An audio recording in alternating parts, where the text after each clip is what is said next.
I welcome you all, basketball degenerates, to another episode of the Pass First, Shoot Later podcast.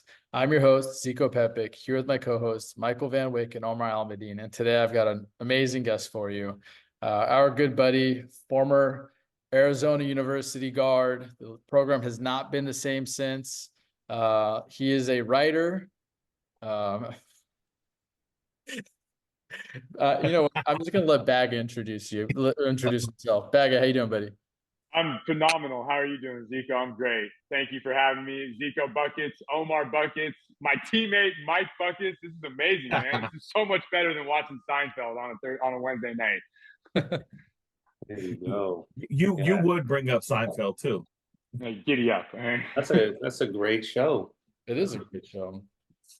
I'm all about that. It is, but it's also 2024. There's better shows out there right now. No, there is. You know what? Come on, whoa. Oh, hey, if you watch The Last Dance, what does Jerry say in episode 5? He's like, team of the 90s, the show of the 90s, and I'm going to make quitting the move of the 90s, right? So, best era. Speaking of the 90s, that's what our show's going to be about tonight. So, we're gonna trail back. We're gonna talk about old school stuff. I know a lot of people are done with the 90s. I hate hearing that. That was our era. That's what we grew up in. I'd go back to 90s or 2000s. Basketball, music, lifestyle, whatever you want to do any day of the week. So I'm definitely glad that's what Bagga's picked. That's what Bagga wants to talk about. Bagga, you're showing us some of your shoes there. Why don't you show us some of those? Yeah, so I have a couple of my pairs of retro Jordans that I actually play in, even though people think I'm crazy for doing this, but actually these shoes, the Jordan Jumpman Pro Team 1s, which I got player of the game in last week in the OCBL. So good job, Brain. But no, I mean, honestly, well, first of all, thanks for having me, guys. But the reason why, the reason why I do this, I play in like these shoes, and like I have such a love for them. I mean, we're all around the same age or close to the same age, right? Like we all grew up like, idolizing MJ, and I was never able to have any of these shoes as a kid, so because my parents couldn't afford them. So I had one pair. I had the you guys remember the Jumpman Pro Strongs, the Vin Baker shoes? Oh yeah. And I had some Jordan 9s when I was like 8 years old, and that was it. And so when the move insoles came out a couple years ago, one of my friends, Aaron Bell, also known as AB, he had told me, he was like, hey, you can put these insoles in the shoes and you can actually play in them. They're just going to be a little heavier. And I asked him, I was like, is that for sure? I was like, or are you just like yanking my chain here? Because I was like, if you get me going on this, I won't stop. And I was in a relationship with a woman who shall remain nameless, Jenna. And she bought me a pair of retro 13s for my birthday back in 2021. And she was like, hey, I know you really like these shoes. And she's like, you just got these insoles. She's like, maybe you can like kind of play in them. And no joke, like I was like in tears when she gave them to me. Because I never had them as a kid. It was like the high top version of these. And I'll never forget, like I literally was playing in them for like a month straight. And like I felt like a little kid again. You know what I mean? And so that's why I kind of have like such an affection for them. But I will say my two best games in your league, Zico, have been in these two shoes. And so I'm going to continue that trend Sunday. We have a game Sunday, right? No, you got the weekend off. It's Mother's Day. Oh, that's right. Dude, I got to give my mom a gift again this year, which will be a hug. Yeah, everybody who's watching this, get your mom a gift, and then before you save your money. Do what I do. Just give her a hug and a card, and say that you're glad that she had you. It'll make her cry. Save you a lot of money, so you can buy these. So, those are expensive, man. No, not my size in eBay. Great deals. Come on, Mike, dude. I live at like Nordstrom Rack and the outlets. That's how my dating life is too. You got to dig through a lot of stuff, and once you find something that fits, you just take it and run with it. You could get a lot of good stuff from there, man. I've done the same thing. 100%. My wife drags me to some of that stuff, but then I end up finding like a gold mine there. I'm like, perfect. People think I'm crazy for saying it. I'm saying like, dude, you will find like, dude, I found these ones at the Nike outlet in San Clemente. Like, I mean, like I just nabbed them from like some like family. I was like, no. I was like, these are going to be in the OCBL. You know what, Bagga? Since we're going there, I got a little surprise for you. Oh, here we go. Let me Uh-oh. see what you got. What you got, Omar Buckets? You got an empty It chair might in have front worked of better if mine. you picked up the surprise and came back and then Hey, said, "I got a surprise for you." But what do you Well, got? the anticipation is much better. We can't see anything. we can't see I you. got you. I got you. Just doing an unboxing with a background.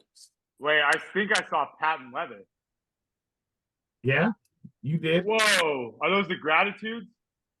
Those I believe, you're better than me at the names of these. These are the ones I think the champions with the gold emblem in the back. Yeah, those are sick. If they were 14, I'd drive over to see you right now for a reason to probably come and get those. You I know got what? them at 13. I can't help you there. These are an 11.5 for sale. Oh man, yeah, that would be my foot would not be okay with that. I got 13, so you can go trade them. Those are sick though, man. Yeah, so if I sell the other pair, I might just keep these for myself, Hey, dude, you should. Hey, seriously. Hey, you put some insoles in those, it'll be like 1996 all over again. Have like a glass Gatorade bottle. Like, It's got to be lemon lime though if it's glass. no, MJ drank orange. That's I true. think. That's Yeah, because I remember I used to have like the thing. How does your grip compare to Michael's? Right? Like, It didn't. no. I have Yeah. my hands are more like Tim Legler. Like like just a spot up, like catch and shoot guy. If we're going 90 shooters, I have my list. Glenn Rice. He got little hands. He couldn't even palm the ball. Yeah, but Glenn Rice was he was more than just a catch and shoot guy though. I mean, you're talking he was like what, a 5-time All-Star, right? Like, I mean, he was giving you like mid-range, post, one dribble pull-ups. He had the combination of moves. I mean, if we're going 90 shooters, you're talking like Del Curry, Judd Bushler, Steve Kerr, who else? Hersey Hawkins, obviously DJ Tim Legler, Armstrong, BJ Armstrong, John Jeff Paxson, Sedale 3, John Paxson. Van You Exel. talk. Van Exel was a point guard. Yeah, but he He can still can shoot. shoot a little bit. Yeah, I mean Rex Chapman, that was another one.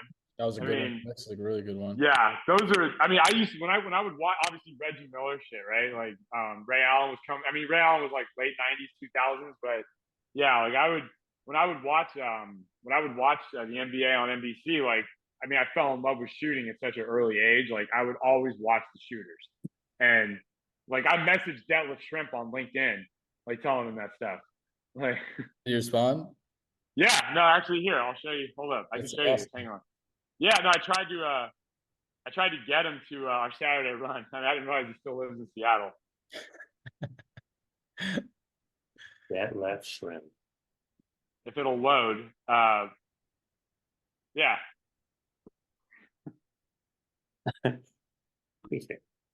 That's amazing. That left. My guy, man. The OG Germinator. Come on, Zico Buckets.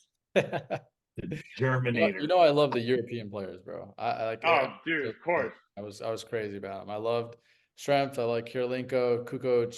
I was following all the European guys. Vlade Divac, so Sabonis, right? Absolutely, I mean, Sabonis. God rest his soul, Drazen Petrovic, right? Yeah, that Dude, was. he was Drazen was he was the next guy in line too. Yeah. I don't think people realize how, because obviously I'm from the Balkan region and my family's from Montenegro. We are mixed Montenegrin and Albanian, but we're from Montenegro. And whenever I think about that old team that originally was together, it was Vlade, it was Toni Kukoc, it was Petrovic, Dino Raja, they were one of the best teams in the world. And if there wasn't a war there, today we'd be watching Jokic and Doncic and both the Bogdanoviches, and all the countless guys that chose not to come to the NBA and are playing in Europe, all on one team in Euro Cup. And I could only imagine how fun it would be to see them go up against Team USA. So, well, for sure. Well, you saw the interview with Gordon Dragic, who talked about that. yeah. But definitely, I mean, since you went there, Zico, I mean, a lot of people don't understand. Some of those players came late in their career too from Europe to the NBA. Had they come in their prime, Sabonis. I mean, Sabonis, right? Sabonis, take an example. When he came to Portland, he was not in his prime, and he still did great to be considered, one of the greatest big men to play the game. I don't think people realize how big that guy was. Like Shaq was Oh, massive, and like Sabonis, like he didn't look wider than him, but he was bigger than him. And it's crazy to think that a guy like that was that old and still put up numbers and was one of the better big men in the league. And I think he came when he was like 33. He came in the NBA. You know, yeah. imagine if he was in his prime and came at 24, and we can see matchups like that. Or just even at 20, 27, 28, where he still had young knees. Yeah, Oh, dude. but like And like, plus you got to think he probably had bounce like his son too, right? I mean, like just that, like that motor, you know? yeah, I mean, we don't Europeans don't really have bounce. Like I will admit Hey, that. We're low DeMontis to the does ground. though, so Yeah, he's physical and he's strong and he attacks ferociously, so he's able to get them. But one of the things about the 90's, like obviously we're gonna talk Jordan, but one of the things about the 90's to me that stands out than anything is it's the greatest era of big men we've ever seen. And it's like not even close. I've talked to people about this recently. Like I love Jokic and I love Embiid. Imagine if Patrick Ewing was playing in today's NBA. Like that guy or was Robinson. right. David Robinson. That's Or what I Hakeem. was saying. Yeah. Robinson, Akeem, early Shaq, Mutombo, Sean Kemp. Alonzo Yeah. Mourning. Like all those guys I feel would be right there with Jokic and Embiid, and like you'd be arguing between one of those three as MVPs.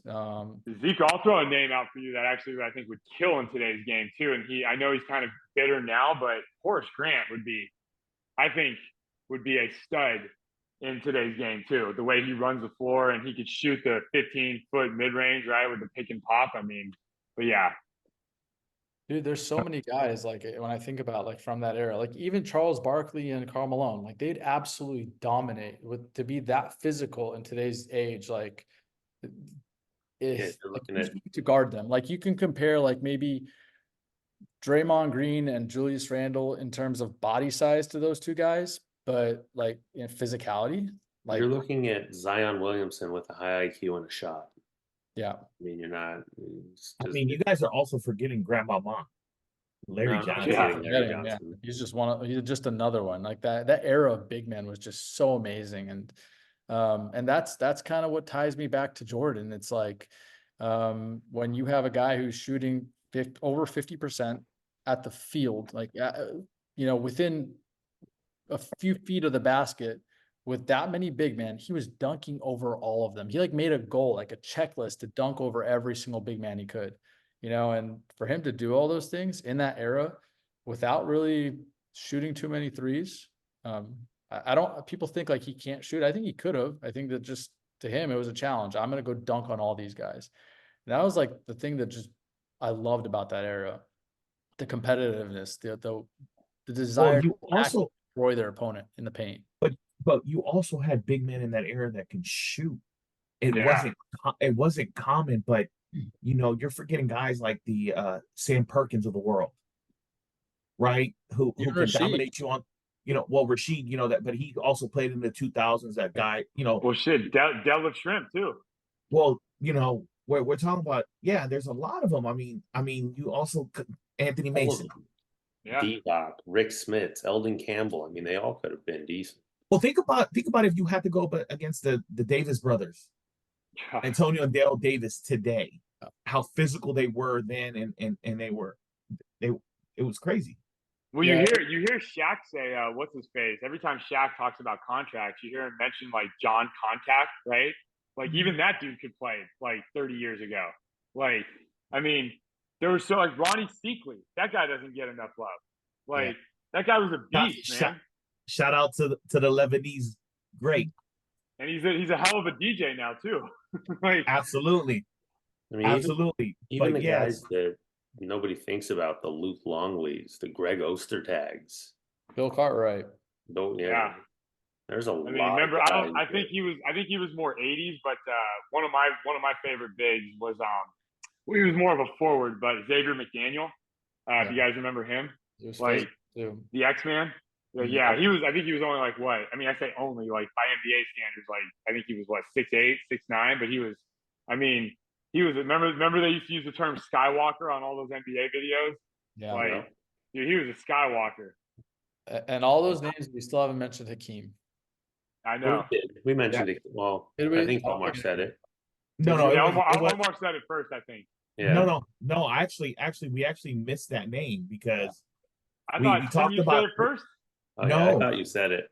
no. Actually, I'm not gonna even lie and take credit for it. We actually miss Akeem because everybody knows about him, right? From him winning those 2 rings between the time Jordan was out of the league, right? But the fact that we're able to mention more than 10 power forwards and big men in the 90's that that had a significant impact, and we're still missing some that were on the from the late 80's that into the 90's, the Moses Even Malones, the even the Kevin guys who got Willises, started mid Kevin 90s, the McHale. Antonio McDyess, the Kevin Garnett's, the Tim Duncans, but Tim Ed Baker. Duncan. oh yeah, those late. were I mean, because we all know that the draft of '96 was the best draft of all time. Yeah. So that still is the '90's, but I think our episode is probably focusing more on the guys that were in their prime in the '90's here. Well, I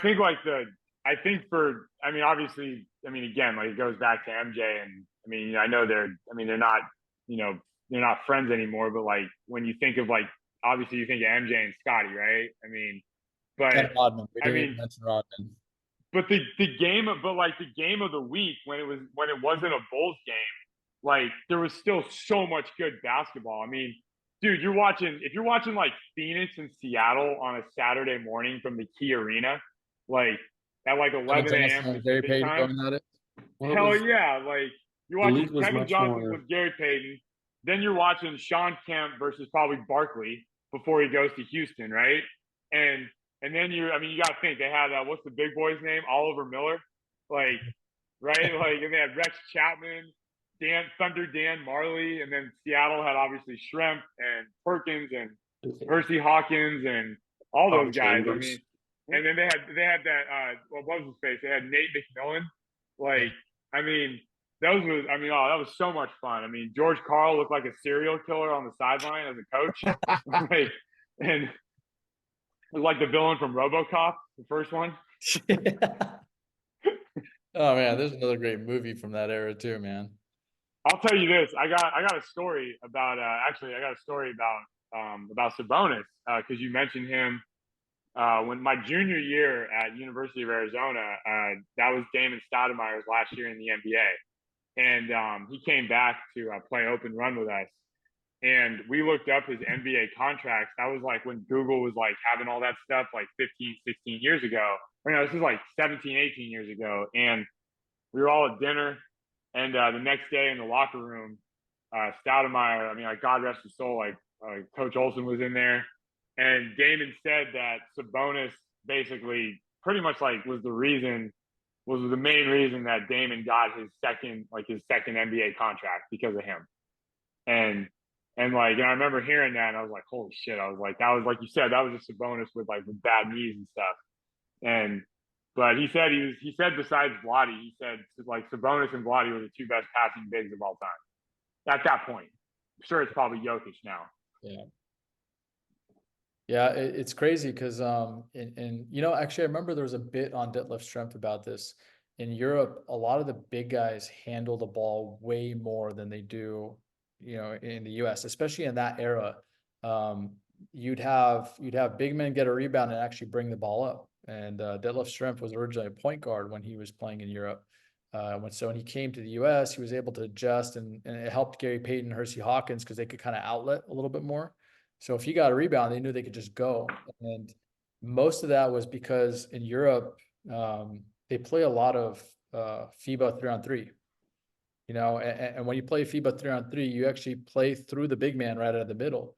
And, the ball doesn't start at the top of the key like we do here. You usually start on a wing and big man goes to center.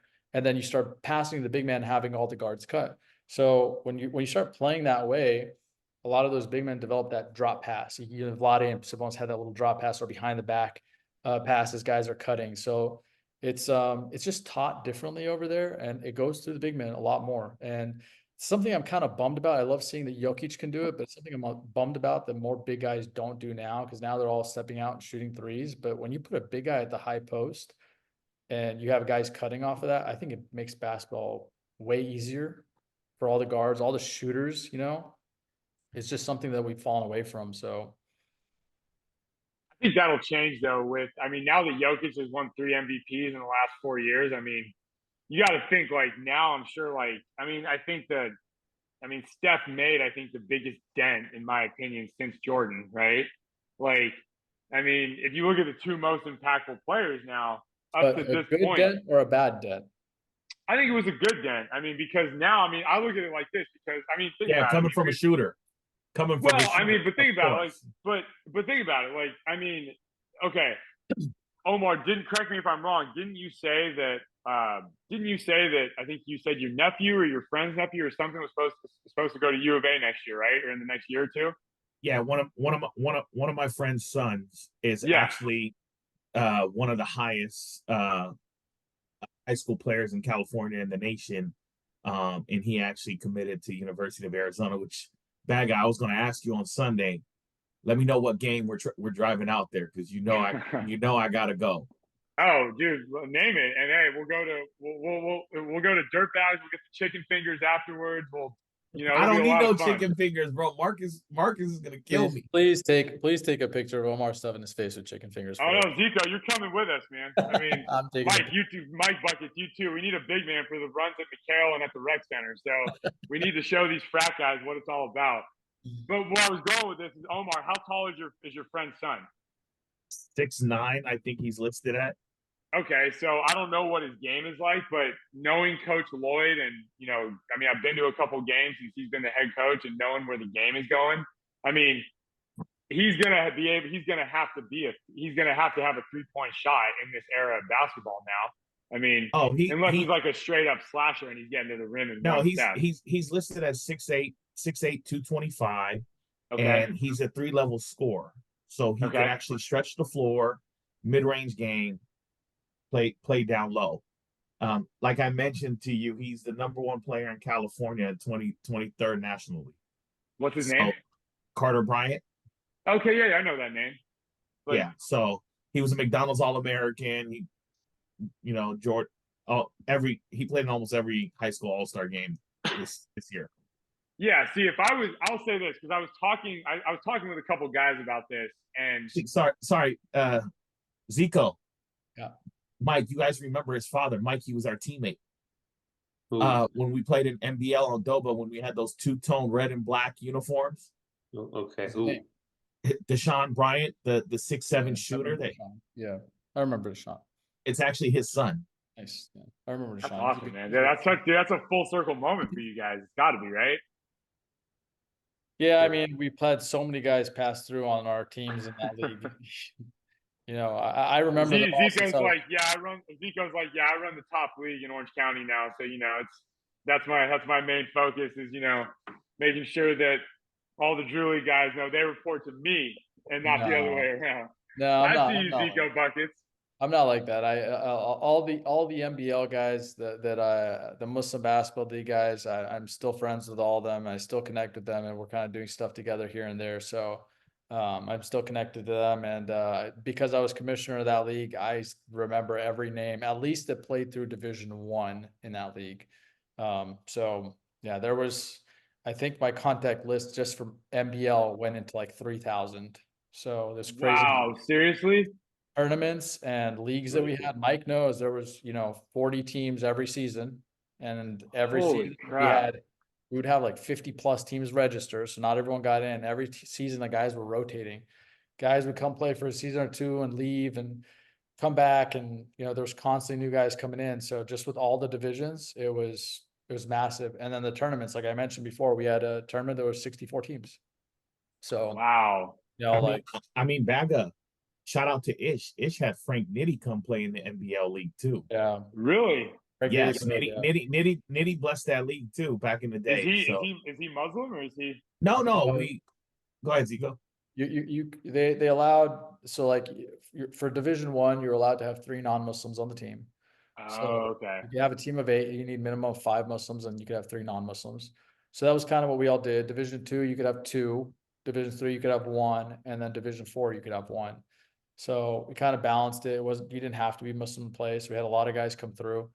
I think that was probably one of the hard things though, is I had so many people that wanted to play that were non-Muslim that I couldn't get them all in. And so when I started OCBL, it was like, here I got this contact list of like 200 guys who are better than all the NBL guys play, and let's make a league and we'll make something work where they're all involved. So that was kind of how it all ended up working out. That's awesome. Yeah, no, I mean, I tell myself, I mean, I know we're talking about 90s, but dude, I want to just say to all you guys, I mean, the product that you're putting out, and you know, Zico, I try to tell you this every time I see you. It seriously is. You guys are doing a hell of a job with this league, man. I mean, I get so fired up. I had a protein shake before our game on Sunday. I was so hyped. I was like, all right, here we go. I was on that White Goodman game plan from Dodgeball, and you know, it was like, and I was just like, dude, I'm like, because I mean, you gear up because it's like the level of competition is just so intense, and I mean, you guys should be damn proud of what you're doing. I mean, I got some, no joke. I mean, you guys know I'm like, I mean, LinkedIn is my only social media. I've gotten like 5 or 6 in-mails in the last month being like, yo, like, who do I talk to for this league? How do I be a part of this? And I'm like, yo, talk to these guys. And I tell them, I'm like, this is, you know, one of, if not the best league in Orange County right now. And I was like, dude, you got Drew League guys, you got Mecca League guys, you got former college hoopers. You had someone in the Final Four playing in it last year.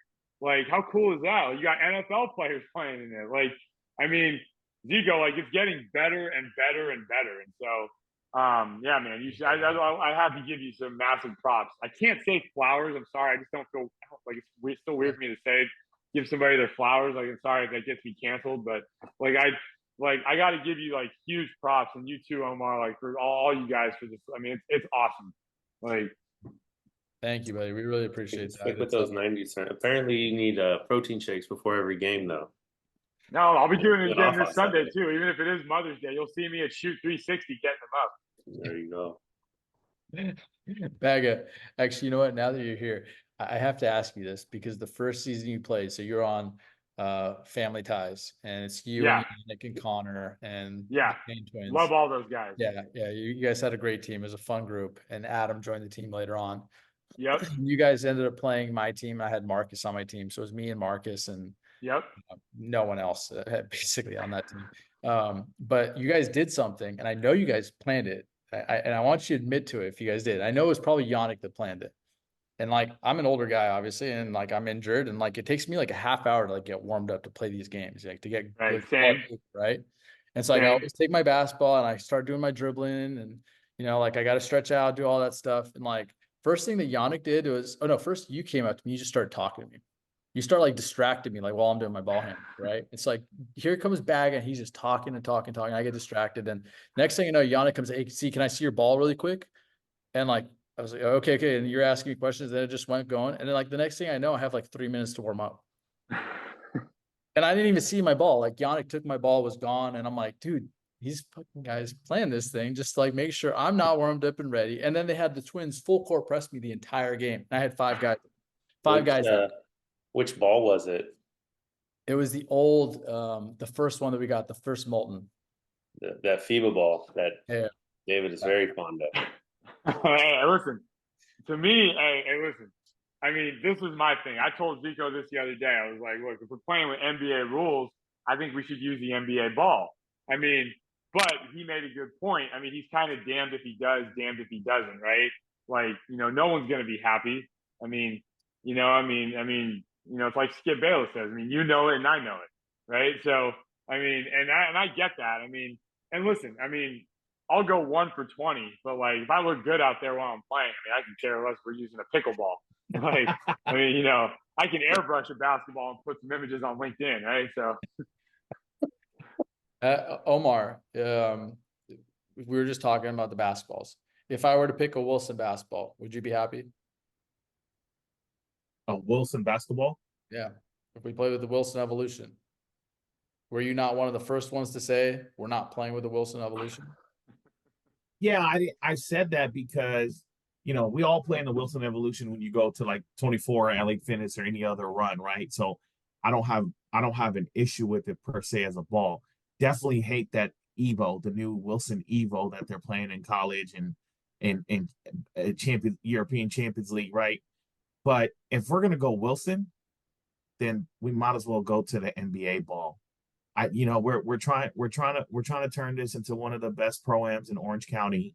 And when you play in a pro-am, you play with a pro basketball. You don't play with a mediocre everyday basketball, whether that's an NBA ball or a European ball. And so that's why I was against it.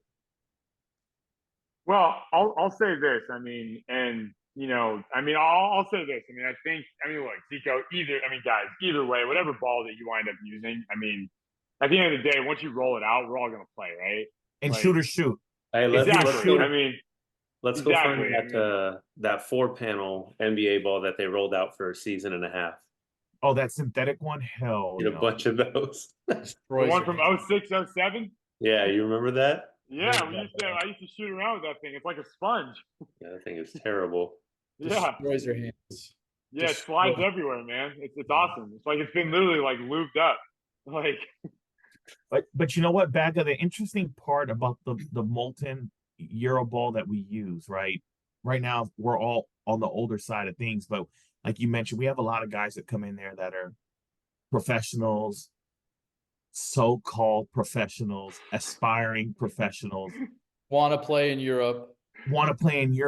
But the first thing they do is they complain about the damn ball that they play in Europe with, right? So it's like challenge yourself. This is where you want to go, right? You want to be a professional. That's the ball they use. Yeah, some other leagues use Spalding. They use a TF1000. I know that. But everybody knows that that's the European ball. That's what they use in the World Cup, the Olympics, all that. So if you're a pro, or you think you're a pro and you consider you're a pro, what did they say to LeBron? Just shut up and dribble? Oof. And in your case, no, I agree. Shut up and shoot. Hey, listen, I'm not complaining about the ball. Like I said, dude, I believe the term that the wonderful female rep, I don't know her name. I don't know, what is it? Shaniqua, Monique, Monica, something, Chantel, something. Great lady. And we had a wonderful conversation. I believe the term she used was poetry in motion during our game when I was going up and down the court shooting with that ball. And I just said, I was like, hey, you know what? I was like, Chocolate Thunder, I'll take it. All right. Like, I will take that compliment from you. And so, yeah, I got no complaints. Bagga, did you pull the Luca line on her? No. We were saying like office lines to each other. Like, you kept telling me we're going to promote her on LinkedIn. No, she's hey, listen. I can only do so much before, but I told her, I was like, cause she's like, are you coming in? And I was like, that's what she said. And so, she kind of like laughed and she giggled and then she smiled after she looked me up and down and saw the retros. And she was like, hey, she's like, I think I like what I see, but I don't want to flirt with him because I might have to call a foul on him in 34 seconds. So you missed a lot of fouls. Yeah, I would say she did miss a lot of fouls, Zico and Omar. So I think she was, I don't want to say she was distracted, but that's all I got to say. She's a wonderful lady. She's, I'll see her at Norm's now. But all kidding aside, listen, look, the league is awesome. I'm enjoying it. Zico, Omar, Mike, you guys are putting out a wonderful product. So keep it going, seriously. We appreciate it, man. And I wish everyone was as enthusiastic as you. And happy about that shirt. Yeah, that's right. I will say this too. You asked, you're talking about the ball. I will say, I think the person that shoots best with the ball is it Justin Johnson? Is that his name? I don't know Justin very well. I just have kind of, we always give each other like, the athlete nod, like stuff, and that's pretty much it. And then he kind of just walks away. And I get it. He's a mid-range shooter. I'm a three-point shooter. Like, it's like worlds are colliding on every handshake. And he's actually played with that ball before. He played in Lithuania. And so he played with that ball. He by far, I was telling Connor this the other day, like he to me is always I think he's the best shooter with that ball. And, so because we're all different types of shooters, like like Adam and I think are like, we're the types of shooters, like we haven't seen threes that we don't like. You know, like we'll J.R. Smith you. I mean, Mike knows this. It's like we'll go 1 for 28, but then we can go like 5 for 5 in the last like 2 minutes. And you know, and then we'll just go like, you know, sip on some Hennessy afterwards. But like Justin will like control the whole pace of the game and kind of like lull you to sleep, almost like a Jamal Crawford or like a Travis Best type, you know? And so yeah, he's probably to me the best shooter I've seen with that ball.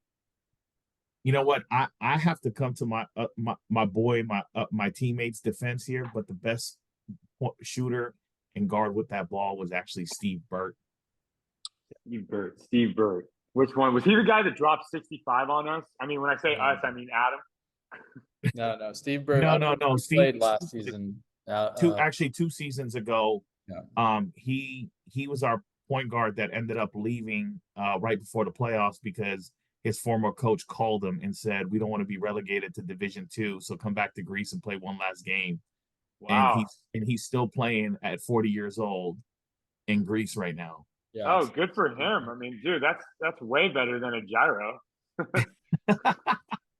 So he's been playing with that ball for the last 15 plus years. So yeah. He's played overseas for 15 years. Yeah, him and Sean actually played against each other, didn't they? Sean Marshall. Wow. And yeah. Wow. So he actually played against Sean Marshall. He actually played against Josh Childress when they were in Greece. So he's actually on year 18 or 19 pro. Wow, good for him. He played half a season in the CBL, and probably the best game I think we got to watch was him and Justin going at it. That game was phenomenal. Dude, that's what I'm telling you, man. Like, I really do think at a certain point, like what I see, I mean, like in my head, what I see for the league is like, I feel like it's going to happen. I feel like in a couple of years, because once you start getting more and more people coming, like, and you get, you know, more teams, more athletes, you know, and I feel like you're going to get a sponsorship at some point from one of the sneaker companies. If I had to bet, I would say New Balance or Adidas or Puma. Like, no comment. I'll leave it at that. I mean, no, I'm just saying, like, I know. I feel like it'll happen at some point. I mean, they'll see what you're putting out and they'll be like, you know what, we want to help these guys out. I'll leave it at this. Bagga, and this is the only information I can give. Okay.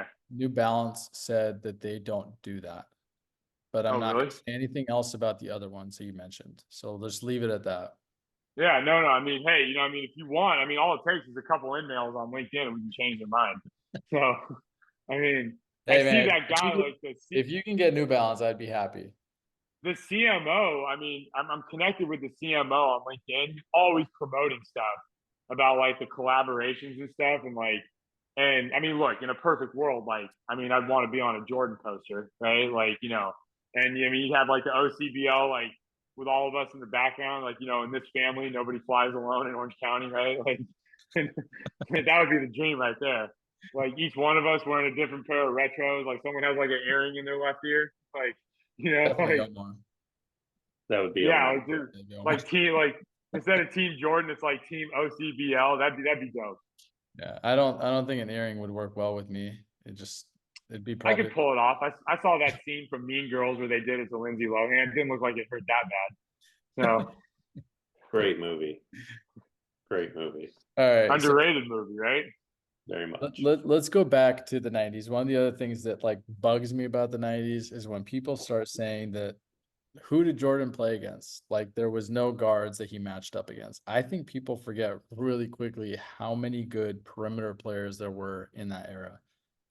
One of my favorite that a lot of people don't talk about because he obviously went through an injury and derailed his career a little bit was Grant Hill.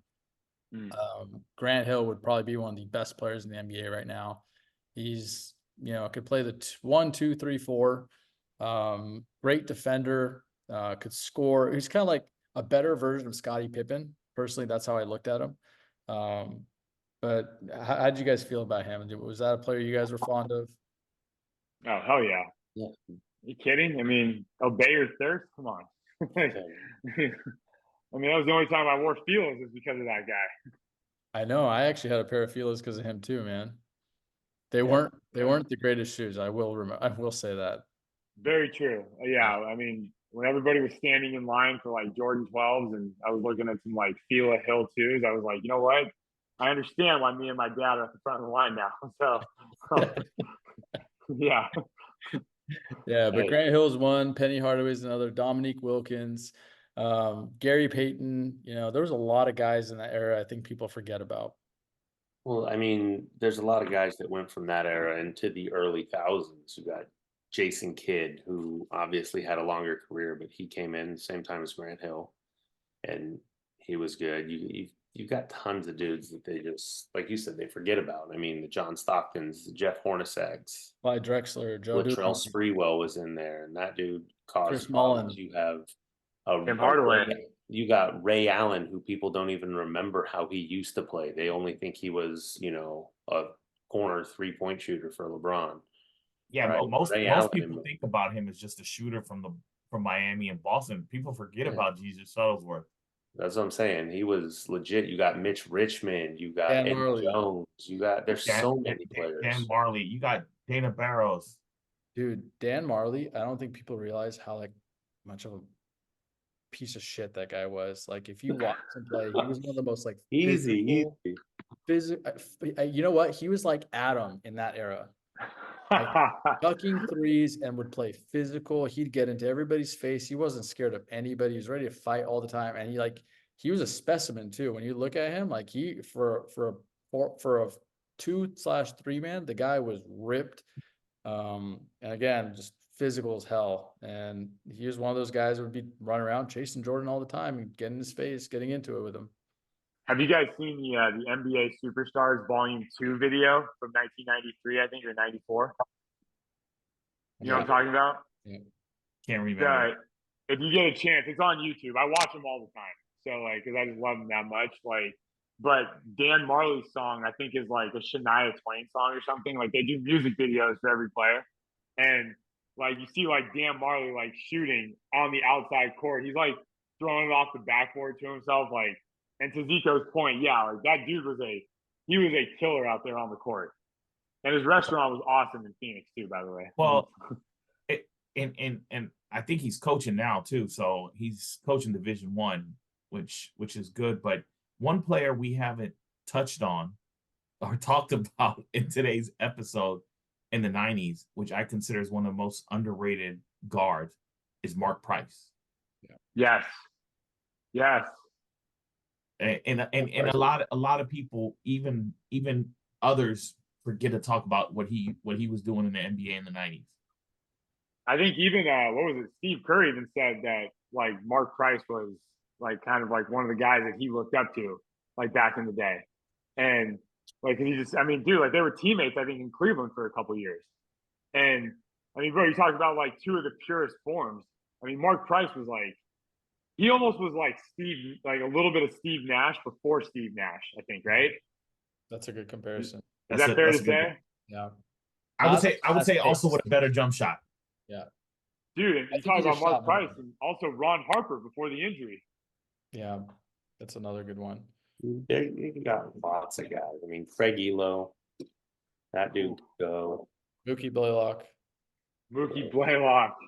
I mean, he's little, but Muggsy Bogues used to torch people. Yeah. Yeah, there's definitely a lot of guys, and even Rod Strickland. We were talking about Sabonis. That was one of his running mates for a while. Rod Strickland was a bigger guard, you know. Rod Strickland was a problem, especially when he went over to Washington. Yeah. I'll throw out a name too. Eddie Jones.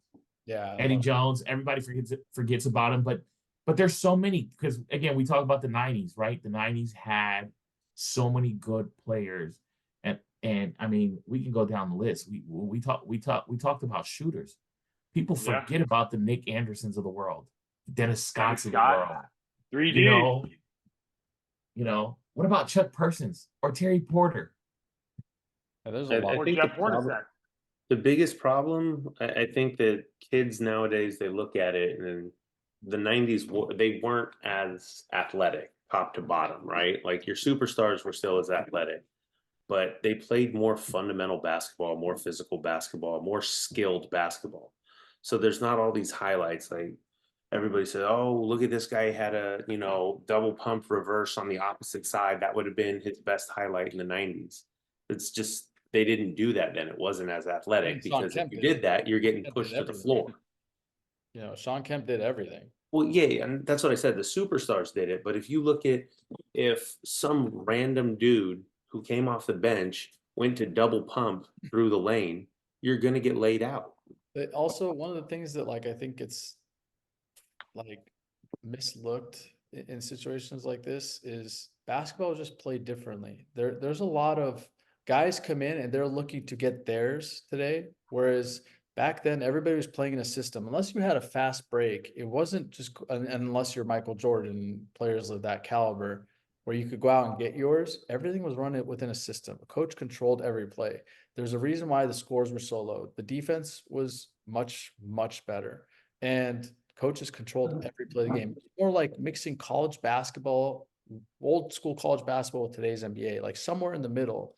And you're not going to get those opportunities like you're getting now. And the other thing was with the way they were able to put their arm bar out on defense and push out on the perimeter and have those big guys in the back line ready to block shots, it's a lot harder to do those things. Like just the way they play. There's not the caliber of shot blockers today that there was back then. And the talent was spread out because players couldn't just go wherever they wanted. Right. Well, I think that had to do with the salary caps, and that was a point that I was going to say. I think the 90s and the early 2000s, to where we at today, the money around the game is different, right? The salaries that are paid out, the branding, you're allowed one max contract. That's it. The branding, the TV money, right? So players back then were actually hooping, and there wasn't those disparities in the contracts where guys are now all about getting theirs because they want that max contract. So it's a different kind of business structure, right? Call it. It was a different kind of product that was being put on the floor. That's why now they protect the players and they protect the image of the league. Back in the day, we've seen it so many times in the early 90s, 80s. They would square up. Right now, you look at the player, they're going to eject you. Yeah, but even players don't want to square up. They're all scared of getting fined. The game is softer, right? A lot of guys. It's not just softer. It's like guys are so worried about their own brands losing, a sponsorship of doing something wrong, things like that. That they're focused more on their own brands than they are about the NBA. In the 90s and even in the 2000s, the brand was the NBA.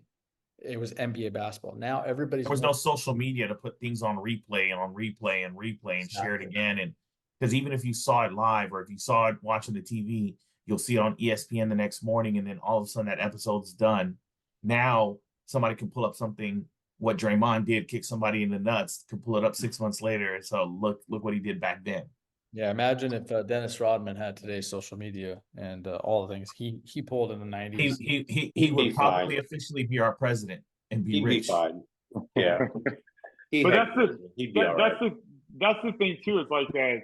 That's why as much as I'm a fan of certain guys like in today's era, like I'm not a fan of the player empowerment stuff. I think I feel like the competitive balance is officially back, somewhat, right? But because you saw what Phoenix did, and they had no point guard. They barely had a bench. Nurkic wasn't really a true big for them, but it wasn't the big for them that I think that they needed, right? But to Omar's point, the 90s, Jordan and the Bulls ran through everybody, but it was still so much more competitive than it is today. You had to work to get those 4 wins, right? Now it's you got teams just going on 3-point barrages or barrages, and winning 120 to 105. And at the end, they're winning 160 to 152. Yeah, literally games like that. And see, that's kind of what I want to come back to in terms of Steph Curry. Yes, Steph Curry changed the game of basketball. My worry is that Steph Curry hurt the game of basketball with what he's doing, and not necessarily to his fault. He's the greatest shooter of all time. But what we're having now is, and I watched this with AAU, this kind of just drove me crazy since I used to coach AAU as well. I know Omar did as well. And you go into these games and you're watching, 5-year-old kids run up the court, cross half court, and just chuck from half court. And they're all doing it. Like I've had games where there was maybe 2 or 3 shots within the 3-point line. And when you see stuff like that, like that's what I see is hurting the game. That's what I see is going to be a problem. Like the reality is no one is going to be as good of a shooter as Steph Curry is, but everyone's chucking at the rate he is. And yes, scores are higher because they're making more threes. They're shooting more threes as well. The actual percentages, I brought this up earlier in the season. I had the exact statistics for it. The exact percentages are nearly identical from the 90s, from the 2000s, and today's NBA in terms of 3-point shooting. The difference is they're shooting like 8 times more a game in terms of 3-pointers in today's game than they were back then. So to me, that's Wow. like it's insane to think something like that when before they were taking 7-8 threes a game, teams are shooting 40 threes a game. But see, I would say this, and this is what I was like when Omar was talking about his friend's son. Like, if I was 18 again and I went through that whole experience at U of A, like as a walk on for 4 years, I would now in this era, I would tell myself, it's like, all right, as a 6'4", 6'5" catch and shoot guy, I might actually see the court now if I have a jump shot. And so that's like Zico. That's the question I would ask is like, would you rather have people work on that or would you rather have people work on all these moves? Because I'll be honest, like when you're playing against certain guys, whether it's the OCBL, the Provision, the Mecca, the Drew League, whatever, even an open run, and then it becomes a one-on-one game, it's like, I know it's like, all right, if I have 4 other guys, I mean, no pun intended, that are all going to pass first and shoot the right shot, like, it's like, okay, we're probably going to win. And and so that's I think that kind of becomes the question at some point is like, all right, and look, I don't have or want kids, but like it's if I was teaching a kid, it's like, what are you going to teach them to do all these combo moves or to like make 500 threes or 700 threes a day? And so it's fascinating because I look at guys now like Duncan Robinson, Max Strus, like the Bogdanovich brothers. I know they're not brothers, but the Bogdanovich guys. And just I mean, even just certain players, like even like a guy like Grant Williams. And you look at all these shooters, and I mean, they're out there. It looks like for 2 reasons. I think Strus is probably the only one I think that puts it on the floor a little bit more than everybody. Maybe Grant Williams, but they are literally in the corner, like catching and shooting or coming off a double pin at some point. And they're today's PJ Tucker. Yeah. Well, I mean, yeah, but PJ Tucker at least like would get in your mug, right? Well, that's true. That's true. That's why I said they're today's PJ Tucker, where they just hide in. I mean, Grant Williams is probably the closest thing, and he's barely brushing PJ Tucker because he tries to be a little tough and play defense. But Bagga, you said something that is going to fly over a lot of people's head here, is the 300 to 500 made shots a day. See, Zico's point is, and we see this a lot in today's basketball, is they want to chuck those shots in the game, but they don't put in the work. So Steph ruined the game of basketball because of, now everybody's trying to emulate him, but nobody pays attention to the work ethic and what he does to be able to get to the point that he is. So guys are not putting up 300 makes or 500 makes or 1,000 shots a day. They just believe they can do the same thing as him. They just believe they can do it from watching TV. And some of these coaches are so incompetent that they're not even it's all about money. There's a lot of AU programs out there. It's about, I'm just going to take your money. We're going to play. There was an article that went out or a meme that came out the other day about, it was Gino, for UConn's women's coach, about comparing, American basketball to European basketball, how, we play 5 days a week and practice 1 day versus in Europe, you practice 5 days and play 1 game. And, he's not wrong with the statement, but the correct way is a balance in between both, right? Because you have to take what you learn and what you practice and apply it. And applying it one time is maybe not sufficient. But there's such an imbalance here in America where there's an AAU tournament every damn weekend, and they only practice on Wednesday nights for an hour and a half outdoors. Okay, so here's a question for you guys. So I noticed this for the last like year and a half, it's almost 2 years now since I've been playing in the league in your guys' league. And I'm sure you guys get there earlier because you have to set up. So I don't know, are the AAU games going on when you guys get there, or are they not starting yet? There's some games going on. Do you guys? I started doing this, and I did it on Sunday. Do you guys watch those kids play when you walk in, or are you pretty much like, do you watch just like catch a glimpse? I watch them just because, again, I used to coach, so I'm watching. I know a lot of the coaches that are there. I'm kind of checking who's doing what, and what new kids are there, and how they're playing. And for me, like, as a person who learned the fundamentals of basketball first, and a lot from Europe of how they do it, and watching them do it and stuff like that, like, there's so much all these kids are missing. Like, a lot of it's Yeah, star based. Like, each team might have a star, and that guy's just going off, and all the other kids are standing there. So it kind of bums me out to see that, because it's like Omar said, it's all about money. A lot of these kids are paying, the stars aren't. The stars get to do what they want, and all these other kids are just standing there waiting for an opportunity, or whatever it might be, just a chance to play, I guess. But it's different. It's changed things so much. And even when I coached, I had a lot of problems, and parents are some of the problems.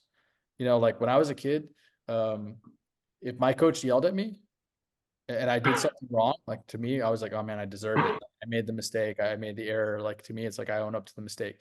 It's one thing for a coach to yell at you just to yell at you, which I've had happen, and I never agreed with that. But like, coaches would yell at me all the time, and just no problem. I dealt with it. Today, like, coaches can't raise their voice to the kids. Um, Parents want their kids playing all the time, and they don't understand that, like, the coach is supposed to teach a player discipline. There's really no discipline in it from what I've seen from the kids. I had a lot of issues with parents regarding that. Kids make a mistake, we're running. They would come to me, I'm not paying you to have my son run. I'm not paying you to do this. Like, there's a mix of issues with coaches, with the training, with the money, with the parents, and it's difficult. It's hard to manage all this, and it's such a growing business. I didn't like it. That's why I got out of it, because the manner of the business. I had 200 kids I was coaching. oh Um, wow. I had multiple age groups. The parents drove me crazy. I love the kids. I still talk to a lot of the kids. This was 10 years ago. I still talk to a lot of the kids, and a couple of them got to play college ball, messaging me for it, thanking me for getting into it. Was happy for them, but like, I just never wanted to do it again, just because the type of business it is, what the other coaches were doing, and the parents. So I fault that. But again, like, it was different back in the day. Like, when you played Bagga, when you were a kid, like, what was it like? What were coaches like? What were practices like? You remember going through basic fundamentals? Do you Oh remember doing yeah. wall sits? I was doing wall sits for 10, 15, 20 minutes at a time. Our coach would, like, burn our legs, to the point we couldn't walk home. So today it's different. Kids don't want to get uncomfortable. Parents don't want their kids to be uncomfortable. They don't want them overworked and all these things. So it's Well, affecting. I noticed like when I walk in there, the three things I always notice is like there's no movement on offense anymore. Absolutely none. It's all one on one. Every bucket's made, they're doing this little gesture or something, right? Like it's pathetic. You got like 13-year-olds doing this, and like I'm not a fan of it. I mean, and I hate to sound like old because I still act like I'm 14. Like, I mean, I've Captain America pajamas, so it's like I'm still a little kid at heart, and I have a Batman necklace I'm not wearing now, but but I have it, which I wear every day. But I mean, it's just so unfortunate because, yeah, to your point, I mean, the product I think that we're seeing is just not good. And, I mean, and I mean, again, and that's why I go back to in my head, it's like, all right, how would 18-year-old me think right now if it was summer of 2005 all over again? And because I got all that stuff mailed to me when it was like the workout plan that you had to be on for the summer. They're like, hey, like, summer workouts start this date. You have to be in Tucson at this date. And like at the end of every note, like our associate head coach would say, like, make sure you're ready because we're ready for you. And it Bagga, would who say was your something big like man? that. At the time, so we had a couple bigs. So we had Jordan Hill, my last 3 years, and then I don't know if you remember Ivan Radenovich. Great guy. He played over in Europe, I think, for about 12 years. And we had another guy named Kirk Walters. He had some health issues his last year or two. We had Mohamed Tangara. He originally committed to Louisville, and then he came to us. And then we had one of my teammates from high school named Alex Jacobson, a big 7-footer. And who else do we have? We had Fendi Onabon. Fendi played in the NFL, I think, for 7 years.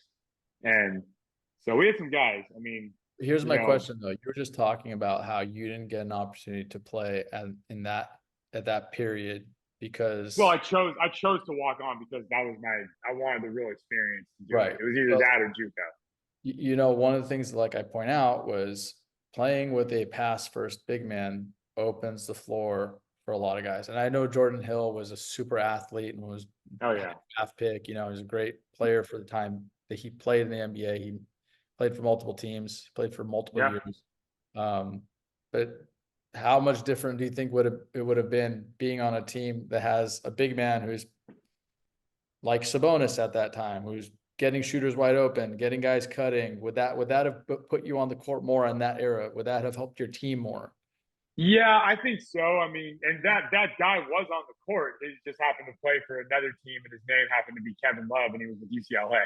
So, I mean, that was the guy that, I mean, if you look at like that, I mean, because I studied. Oh, there you go, Michael Roll. There's the comparison, right? There's a good comparison. So love that dude. I mean, I don't talk to him that much, but when I see him, I mean, I had to beat him in scout team amongst a handful of other guys for 4 years. But I mean, yeah, Mike, and I was telling this, I think, to Josh Childress a couple of years ago. Like, he was in.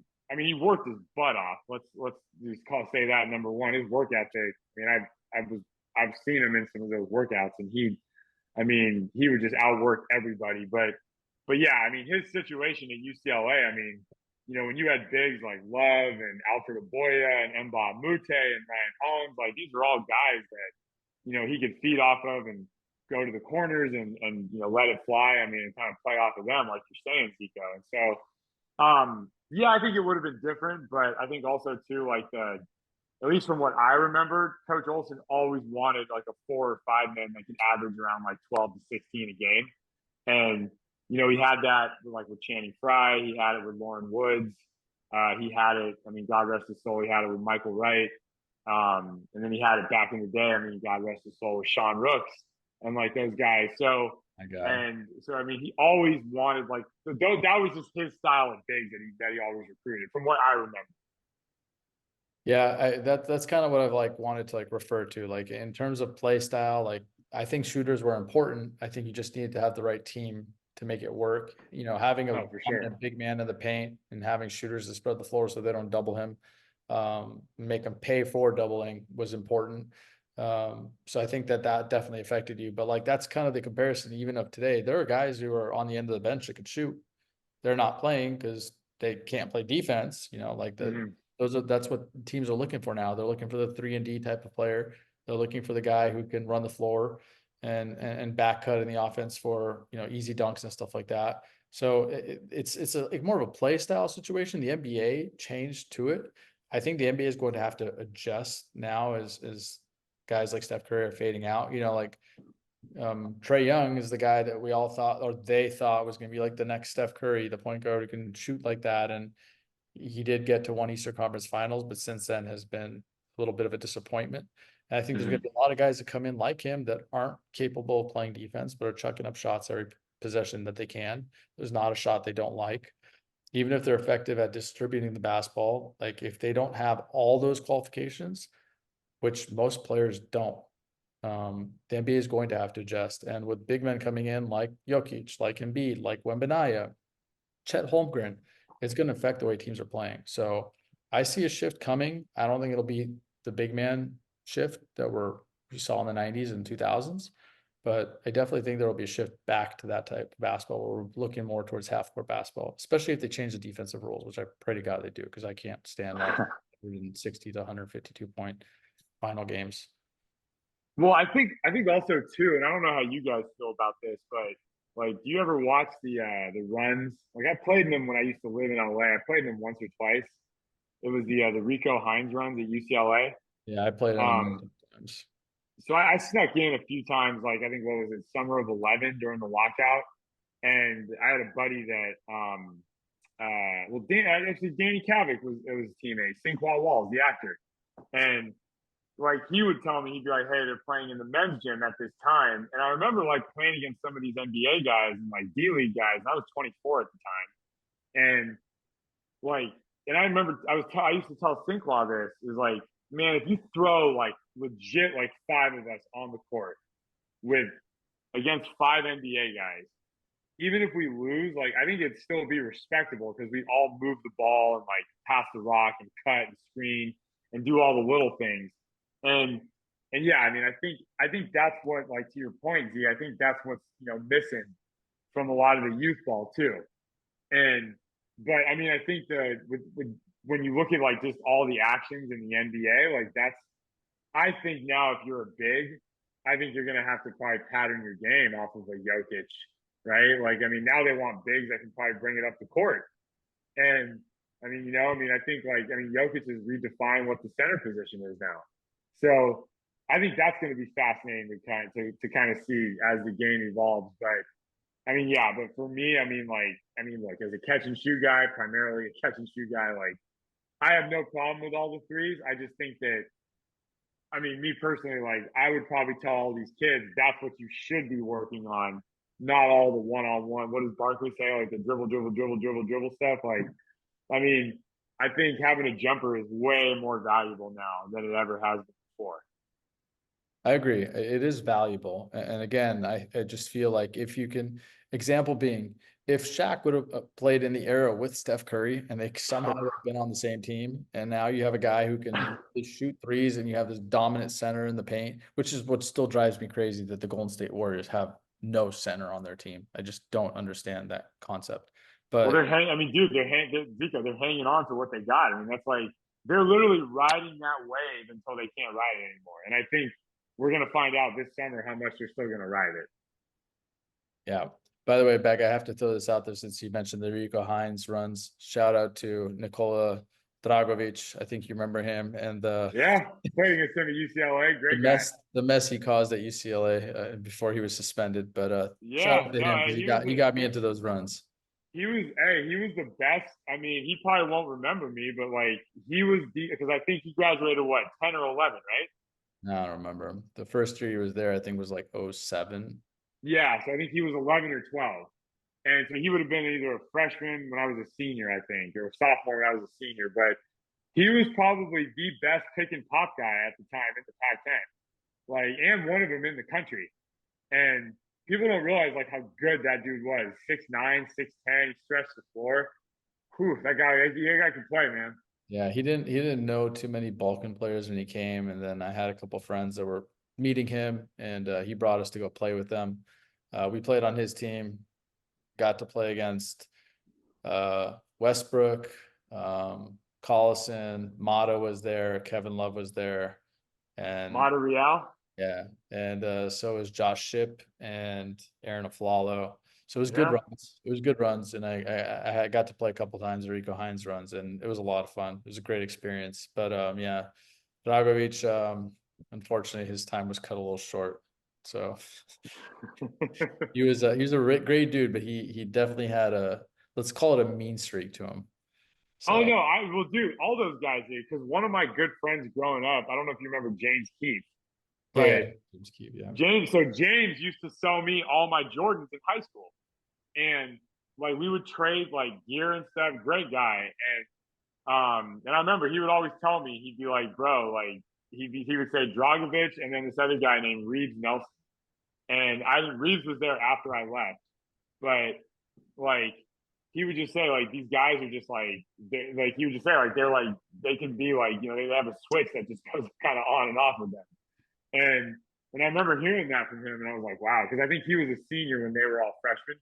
Or I think when Reeves was a freshman, but yeah, I mean, I know, but also too, part of like the mean streak that he had, I think that's what made UCLA so good during those 4 years when they went to those three straight Final Fours. Because that was when I was at Arizona, they were literally like the best of the West every year. and we all knew it was like, yeah, it goes through these guys. And yeah, they were kicking ass literally every year and in the Pac-10.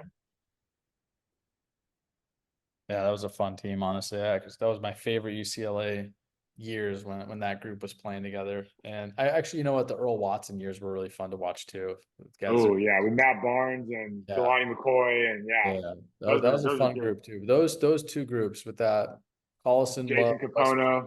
yeah, and then the Capono and Gazarich and Watson years. Those were a lot of fun too. So I actually one of my cousins actually played on the practice team with them, and he brought me to go watch them practice one time. It was a lot of fun watching them play. So that was a That's fun awesome. team. Yeah. Yeah, I knew one of the guys. I think he's still coaching at UCI. Ryan Battitelli or Bartatelli. He was Kobe's guy. Like he was. I think he's still an assistant at UCLA.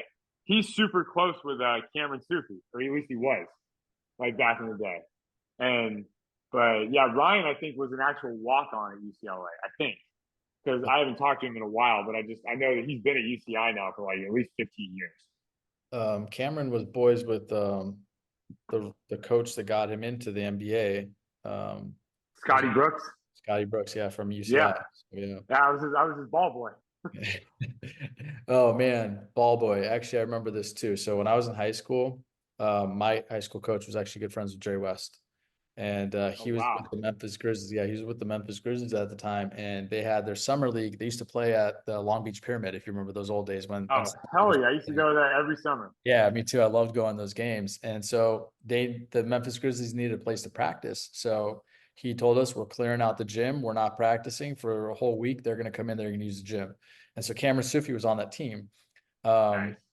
Cameron Sufi and Shea Cotton was on the team, and Drew Gooden. Drew Gooden was actually drafted that year. He was their rookie, their prized rookie on that team. And This was like what, 02, yeah, right? something like that. Yeah, we won or 02. Nice. And yeah, I was Drew Gooden's ball boy. And so like my coach was like old school, like, and I used to always wear a backpack. Like still to this day, I always have a backpack. It's like one of my favorite things to buy. I always buy like a nice backpack. And so like I had like a really nice Nike backpack, and everyone else had like their sports bags, I never carried a sports bag, like I just carried my backpack everywhere. It's like I walk into the gym and like the Memphis Grizzlies are there, and I come with my backpack. Bro, my coach goes off on me.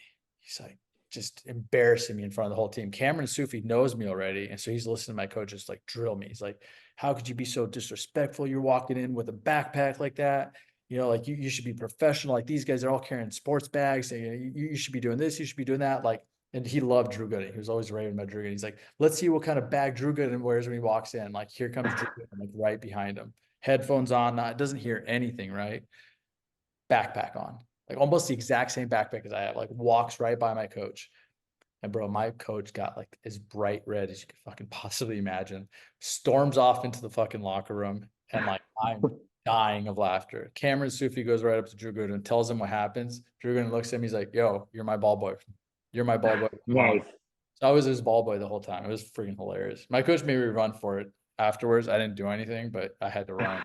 Well, I feel like when you're a ball boy for these guys, and maybe you felt the same way. It was like it's actually kind of cool to go up to them all these years later and be like, hey, like I was your ball boy back in like 1998. Yeah. And like, I mean, because Scott Brooks, I know he still lives out here in Orange County. And when I went up to him, this was when he was still coaching in Oklahoma City. It was, for me, that was a fun moment. Like, and just saying, hey, and he was with his wife at the time. And they were sitting like, you ever been to Rose's Bakery in Corona Del Mar? Like, yeah. We were all sitting outside, and someone was like, hey man, like that's Scott Brooks, the head coach of the Thunder. And it was the summer, I think, of like, what was it, 15? And I think it was right. No, I think he'd already been fired from the Thunder. I'm sorry. And because it was before Billy Donovan came in. And I went up to him and I just said, hey man, like I was like, you probably don't remember me. I said, I was your ball boy back in like 1996 through 98. And I was like, I always was asking you guys for Jordan sneakers. And I didn't get a picture with him, but like just having that moment, which is like, I think it makes it more special, right? Like, cause I'm sure if you saw Drew Gooden today, like he would probably be like, oh my God, like how you doing, man? Like it's been 20 plus years. And right, like Yeah, I definitely would. If I go up to him, I'd tell him that story just to remind him because I thought it was hilarious. And I had a really good high school coach. He's a great X's and O's coach, but I hated that bastard more than I could possibly explain. So it was like one of those moments was just like made my fucking summer, you know. What I think that it's funny too because who was I talking about this with somebody the other day? I think it might have been like somebody on the phone for like when I was recruiting them, like for these med device jobs. Is that it was an Orange County guy and he was in his 40s, and we were talking about like just like the scene of Orange County basketball. And I told him, I said, dude, I was like, if you look at like Orange County basketball in the last 35 or 40 years, you have to probably say, arguably now, and I don't know how long it's going to last, but it's probably going to last for a while, that Klay Thompson is probably going to go down as the best player ever in Orange County basketball history, which is so cool when you think about it. Yeah. Like where he came from, what he endured, like what he went through. I mean, I remember he was on our recruiting list, and all the assistant coaches thought at the time that he wasn't good enough to play in the Pac-10. And look at him now. And how wild is that? Yeah. Yeah. The Lakers, I was telling the guys in the last episode, the Lakers actually passed up, and Michael Thompson wanted Klay Thompson to come out his first year after his first year. And he probably would have been a late first round, early second round pick. And they said, if you guys promise to draft him, he wants to play with Kobe. Kobe's his all-time favorite player. He wants to learn from him. He will come out now. And the Lakers didn't think he was good enough and didn't think he was worth drafting at that time and told him he should probably play another year. Imagine history if he would have come out that year, played with the Lakers, played with and behind Kobe to start his career, and just gotten better. So it Well, I will been say, a lot different. I will say this. He was a freshman when I was a senior. He was a freshman at Washington State my senior year. And I want to say it was the second game we played them in Pullman. I think he had close to 30 or over 30 in that game. And I remember, I had the best seat in the house for all those games. So, I could vividly remember him just coming. What you see him doing now, the only difference is just he was a little skinnier at Washington State, and he didn't have the beard. Yeah. But yeah, I remember thinking, I was like, how did we pass on this guy at Arizona? Like, how did we not recruit this guy? And we were all just like shaking our heads, like this dude literally hit like 8 or 9 threes each time against us. And yeah, but yeah, to your point, the rest is history. Yeah, I played against his brother. I didn't get to play against Klay. I watched Klay play a bunch of times, but I got to play against his brother one time. And Mikey's legit too. Yeah, he was legit too, man. He was a good player. Yeah. He wasn't the shooter that he was, but I actually think he might have been a little better, like a slash. As an athlete. Yeah. Yeah. So yeah, Mikey was bigger, thicker.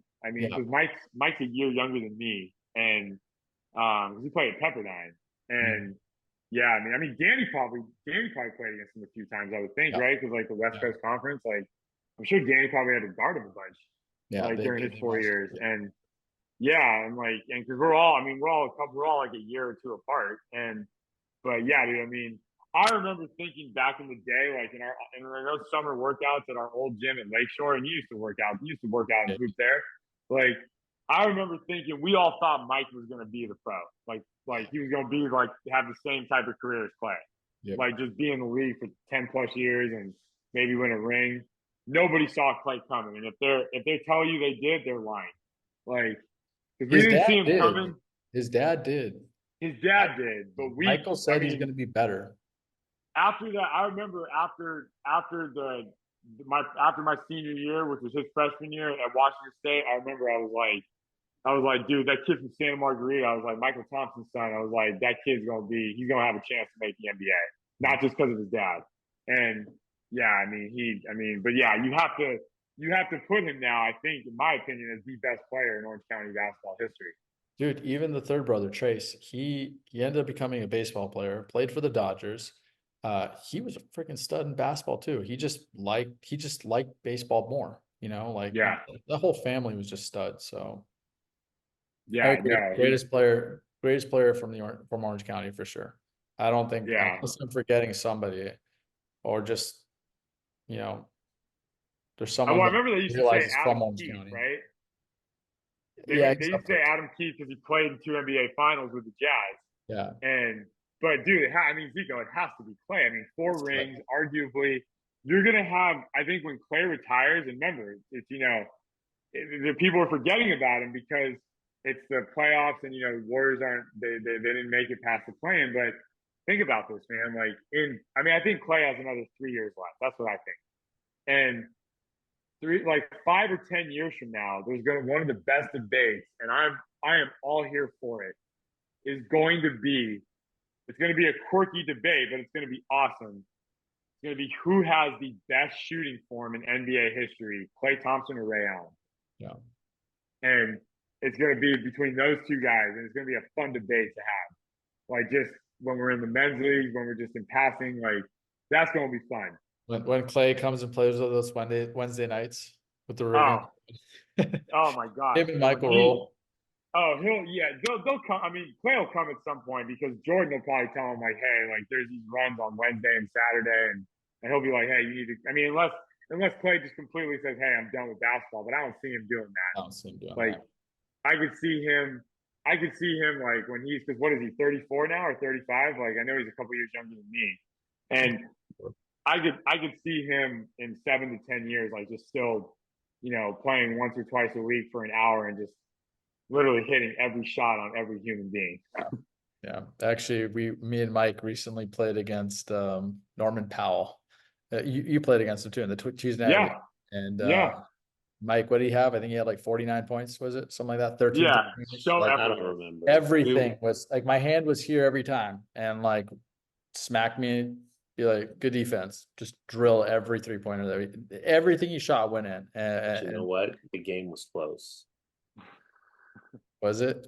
Well, okay, so that was the game I got hurt. Yeah, it was.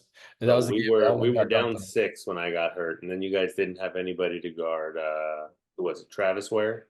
Travis Ware, yeah. And then David Ware. Travis doesn't play anymore. Oh, okay. Yeah, it was David. Yeah, one of them, and then you guys got torched. Yeah, it was a good game until then, and then Matt was talking a little too much, and Elwin had to pay for it. We'll just leave it at that. Zico, do you guys still play in that league or no? No, we stopped playing in the Tuesday night league. Yeah, I think it's dropped off. It's dropped off a little bit, right? Yeah, I think there's 3 or 4 teams left, so it's not worth it. Yeah, because I know, like, Connor always tells me he says that they have a team in there, and I'm just like, dude, they destroy everybody. It's like one of those feel good leagues. Like, let me pad my stats and go for 60. Dude, that 2 years ago to me, like, that was the best year. One of the best years. I mean, you had you guys. I mean, you guys were leather balls. We were the glue guys. You had SWAT, like, with all the Vanguard guys. You had the juicers, yeah. Your cookies and cream would just run through there. We put them in a blender all night. Yeah. Like, you have, like, Grant's team, the Burnouts, those guys were legit too. Like, you had some squad. I remember even, like, Darren was saying, like, Darren and Sean were like, yo, this league is a lot better than we thought. Yeah. And for them to say that, like, that's huge. Yeah. Yeah. I'll never forget the day that I got hurt. That was when I had the calf and Achilles and shin splint injury, and then Danny was scared that we're going to lose to your team. So the very next game, he brings Darren Collison to replace me. So he was definitely worried that no one else would cut it for him. He was worried our title hopes were gone. So you know what? I'll say this. I mean, as stacked as I felt, like, as stacked as we were, like, we never won the title in that. Yeah. And so I was gone once, and then I know that we lost to you guys, I think, in the final, right? Like, and then we lost to the UCLA team in the final. We lost in the finals like 4 times. Like, yeah. I mean, we won. That was a great league, though, man. Yeah, I think we had Mike. We had maybe like 5-6 seasons where we won every season in a row, right? We won a lot, yeah. But that's when Monday was still going too. Yeah, but didn't you guys? Zico, Mike, didn't you guys have Shea Fraze sub in a couple times too? Yeah, Shea played with us too. Yeah. Yeah, you had Shea Bebe for a couple. Yeah, I remember, dude. Shea is nice, man. Actually, that was when Mike left. Mike left the team, and I added Shea. And that's when I filled in. Yeah, I filled in a couple times with Shea, but I wasn't. Yeah. Yeah, that was a fun team, and then even TJ joined. So we had TJ, Shea, and Noah. Dude. Dude, Yeah. TJ's a headache, man. You think me and Adam move a lot. I used to tell TJ all the time when he would play with us at Lakeshore in the other Newport League, I'd be like, bro, like when you're a shooter and then it happens to you, you're like, oh man, it sucks.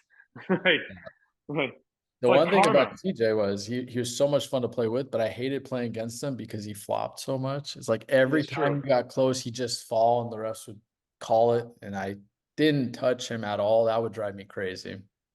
One of my favorite memories was TJ and Adam guarding each other. It was like literally like two unguided missiles like colliding. like like literally it was like just two like unguided missiles, and then you knew like a jumper was coming from one of the wings.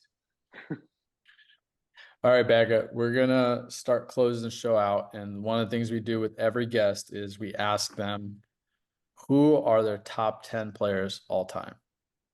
Top 10. Wow. Okay. Yeah. Are we going 10 to 1 or 1 to 10? Any order you want. If you want to go 1 to 10 or 10 to 9 or 10 to 1, or if you just want to list them, that's cool with all of us. So You I mean, know, I we think have I to know go who in your number order. one is. Yeah, no, we already know. I mean, I'll get to number one. So number 10, I'm gonna go with I mean, I'm an old school guy, so I think I'll say this. I'll say number 10 for me now is gonna be Kevin Durant. I think when it's all said and done, I think he will be, I think, top 5 in scoring in NBA history. And I think KD will be the one to find a way to win a title somewhere. Then he'll have that third title, and then he'll get that third Finals MVP. I don't know where. Number 9, I'm going to go Bill Russell. 8 is Wilt Chamberlain. 7, I'm going to go Jerry West. 6, I'm going to go Shaq. 5, I'm going to go Tim Duncan. 4, I'm going to go Larry Bird. 3, I'm going to go Magic. 2, LeBron, and then 1, I'm taking Jordan. Bagga, you left Kobe off your list. I have Kobe in there around like number 7 or 8. I mean, I'll probably replace Jerry West. I'll probably replace Jerry West with Kobe. You're fine. You have it. We're good. And okay, I mean, Mike, nobody's gonna agree with you, bro. So knock it off. Well, I think because, and I hate to say it like this. I mean, look, and I've met Kobe a few times. I mean, I knew the stories of Jordan that Jay Hill had told me about Kobe, like, and I mean, I think, and I hate to say it. I mean, I think like his death, I think that's why people put him in like the higher ranking. I mean, but I think he is in like the top 7 or 8. And, but I meant to put him in there. I was trying to think. I mean, to me, like, I just think Jerry West was like such a one of a kind, like do it all player, I mean, but yeah, I mean, Kobe should be in there. So yeah, I mean, sorry. I mean, God rest his soul. You can put him at 11. No, I think, dude, we'll see. To me, it always gets interesting, guys. Like, and I won't talk your ear off, but like that 11 through 20, like that is where you got your Barkleys, your Malones, your Isaiah Thomases, your Hakeems. Like, I mean, there's literally like your Oscar Robertsons. Like, there are some studs in that 11 through 20. Like, that's probably where you're gonna have Steph for now. And Jokic. I mean, I think they're both gonna move up when it's all said and done. But I think Steph and Jokic are probably going to replace Wilt and Bill Russell at some point. So Kobe is in your top 10. Yes. So yeah, 10 would be Wilt, 9 would be Bill Russell, 8 would be Kobe, 7 would be, I don't even remember who I said at these other numbers, but yeah, Jerry West, 6. I have Shaq in there, Tim Duncan, Larry Bird, Magic, LeBron, and then Jordan is number 1. Okay. And the reason why Mike thinks Kobe's not in the top 10, and so this I have him at 11. I have him at 11. No, I think you got to look at it. I mean, I think like if you look at Kobe's career in a nutshell, he only had 1 regular season MVP, and I mean because he played with Shaq for the first 3 title runs, he only had 2 Finals MVPs. And you also, too, you got to look at the other stuff. Kobe's post defense was not very good, like especially like on the back, like the last like 8-9 years of his career. So, I mean, I think if we're going accolades, like yeah, but I mean, I think if you look at like the like MJ, Kobe, LeBron comparison, I'm still taking MJ and Kobe over LeBron, just because of the mentality, the mindset that they had. I mean, Okay, they so want to step on you. I'm gonna poke a little bit here. So you just said Yeah. the end of Kobe's career in the defensive situations with them. Kobe and Tim Well, Duncan. the last 9 years, his post defense was not very good. That was always his like thing. Right. Okay. So Kobe and Tim Duncan are the all-time leaders in first team and all defensive awards. You have LeBron at number 2. How has LeBron's defense looked the last 9 years? It's not looking good. How did Magic's defense look the last 9 years? How did Larry Bird's defense look the last 5 years before he had to retire due to injury? So those are the things I kind of like to poke at, because like Tim Duncan and Kobe are like my 2 all-time favorite players. They did what they did in the best defensive era that we've ever seen. Right.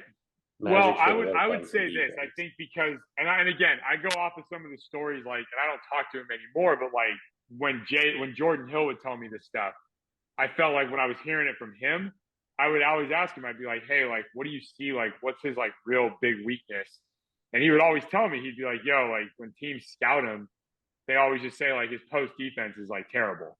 And for being as great as he is, I mean, but yeah, the all defensive teams, I mean, yeah, and see, I always get kind of like conflicted with the LeBron at number 2 versus like, because again, for me, like, I think the guy that doesn't get enough love, unfortunately, because he's kind of faded out of the limelight, is Tim Duncan. And, and I think, and I hate to say it, he's probably going to be one of the ones that's going to be the first to get bumped off that list as like more guys come in, as like your Jokic's, your Giannis's, your KD's, your Lukas get in there at some point.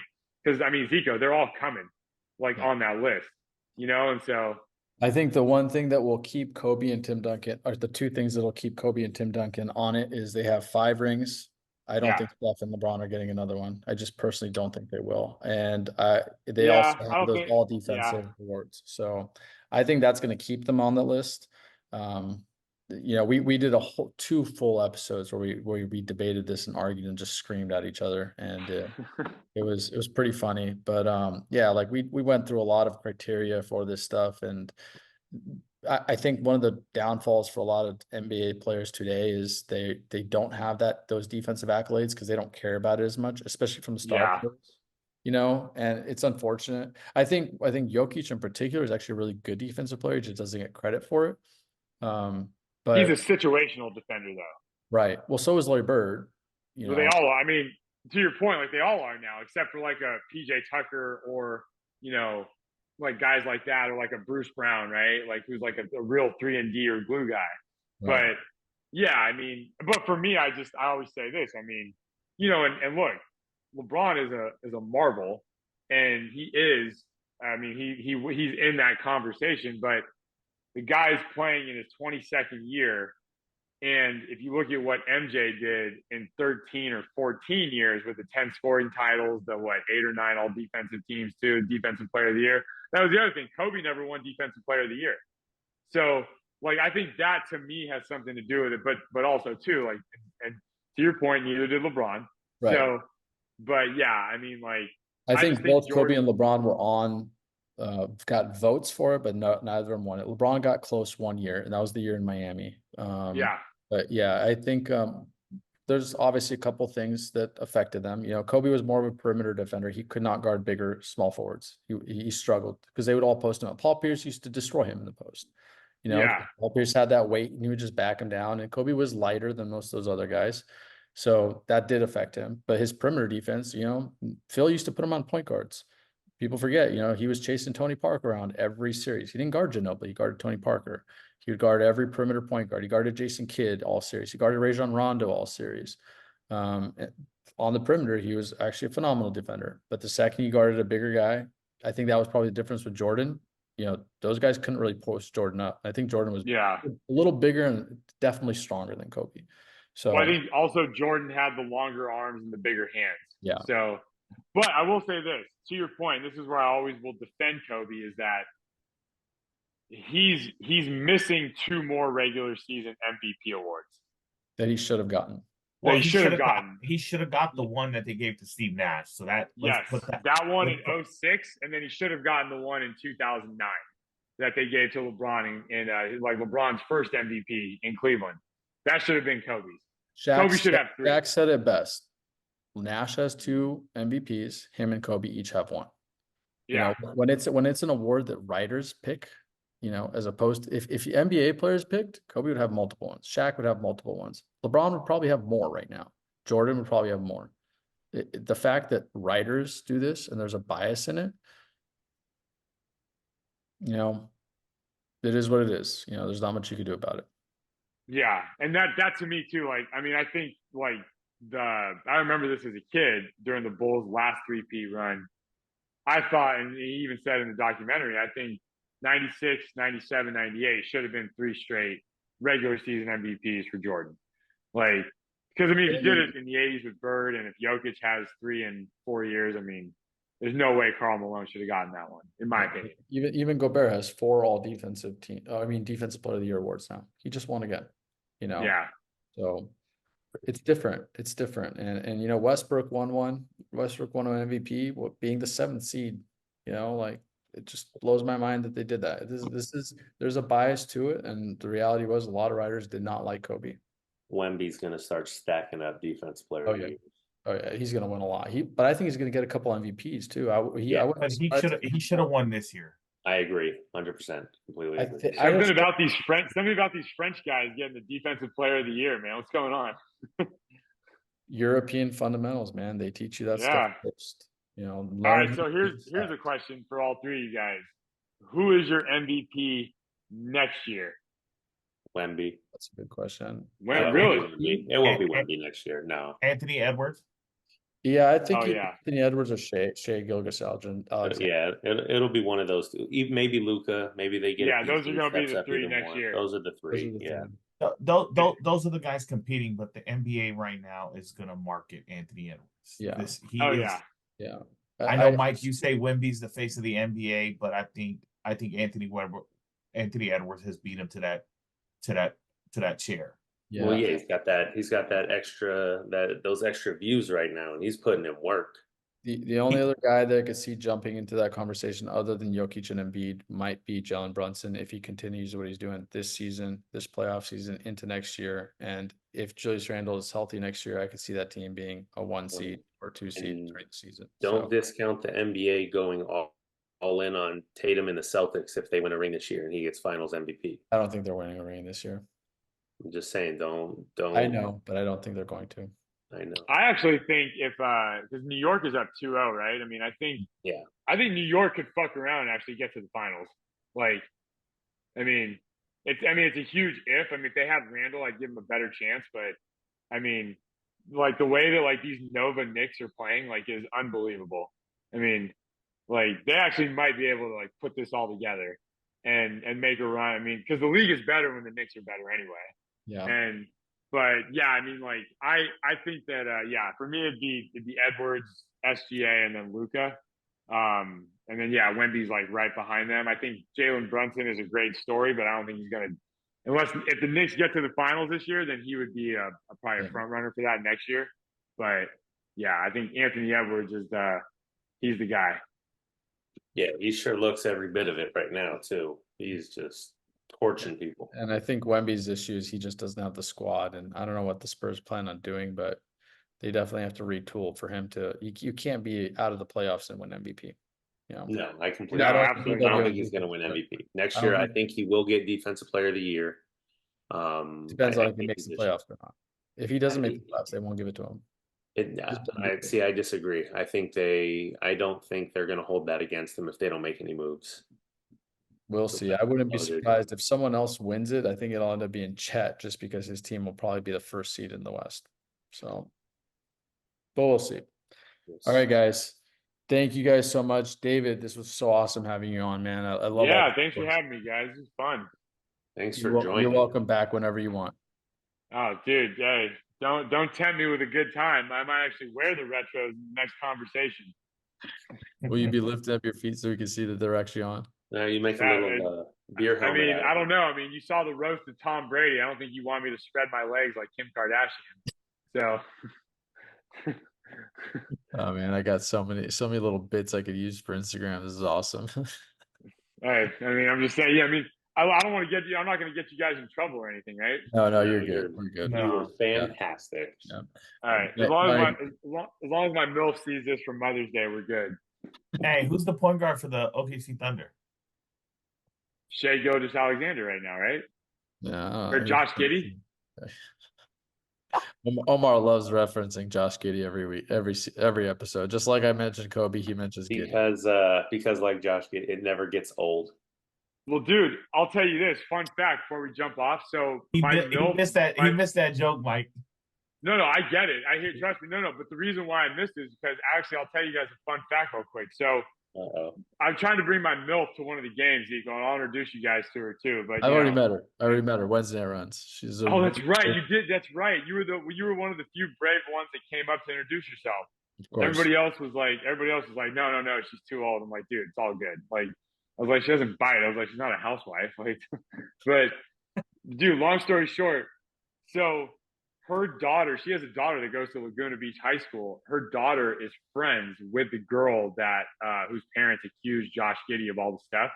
So 5-6 months ago, I was seeing all the text messages from the girl, like with Giddey, and I tried to like slide in there, and I was like, "Yo, tell Giddey like to come back to J Law's gym if he gets suspended." And, like, yeah, like I was seeing all this in like real time. Like, dude, it was wild. Like, I mean, the girl had like a fake ID, like, and Giddey was like drunk out of his mind. Like, that was some wild shit, man. Like, but he's a really nice guy. I mean, and so I'm glad that everything got dropped. Yeah, I am too. I was hearing all the stuff you were talking about, and you know, it's tough, man. It's tough with these NBA guys. There's so many girls throwing themselves at them, and I'm not Yeah, it surprised. must be terrible. But if they're still getting report cards, it's time to just keep moving. I mean, yeah, I mean, dude, like I have a report card. I have to give my MILF. I mean, come on, like she gives me like she puts me on like a gold star system. She's like, hey, she's like, if you want a snack, she's like, you better make my bed. I'm like, say no more. I was like, not only will I make your bed, I was like, I'll put some starch in those sheets. Oh my God. Bagga, we love you, man. You're awesome. This was an amazing episode. Hey, one of these nights, if I get invited to the Irvine Improv to do like open mic, I'll wear this shirt. I I'll will wear be your there. shirt. I will be I'll wear there. your shirt first, and then I'll do Fuad's. I'll do Fuad's shirt afterwards. And you got to let us know when that is, because if you're up there, I'll go watch. Yeah, we're all. I heard they have like we'll be the something 3 on people in the Monday. crowd.